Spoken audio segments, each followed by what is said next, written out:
আসসালামু আলাইকুম প্রিয় দর্শক, চলে আসলাম মাধবপুর হবিগঞ্জ ফুচকা বাড়িতে। খুবই সুন্দর জায়গা।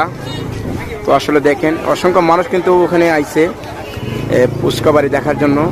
তো যাই হোক ভাই, কি অবস্থা আপনার? ভালো আছেন? জি ভাই, আলহামদুলিল্লাহ ভাই, ভালো আছি। একটু এদিকে আসেন, কেমন লাগতেছে আপনার কাছে ভাই ফুচকা বাড়িতে আইসা?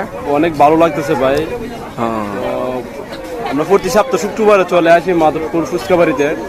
তো এই বিকাল টাইম হইলে আমরা আর অনেক ভালো লাগে, তো আমরা এই কারণে চলে আসি। তো আমরা বাসাতে একবারেই ভালো লাগে না, মানে ফুচকা বাড়িতে আইলে মনটা একবারে পড়ে যায়।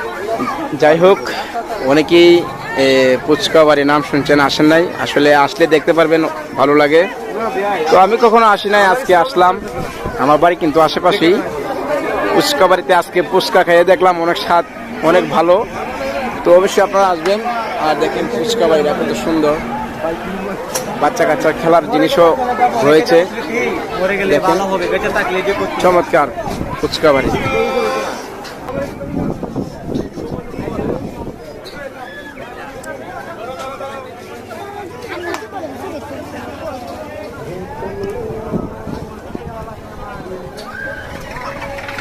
তো দেখেন এদিকে খাবার দাবারের ব্যবস্থা আছে ফুচকা বাড়িতে, সেরকম জায়গা মাধবপুরে। তো সবাই চলে আসবেন ফুচকা বাড়িতে। এই যে খুব সুন্দর জায়গা, চমৎকার জায়গা। তো সবাই ভালো থাকবেন।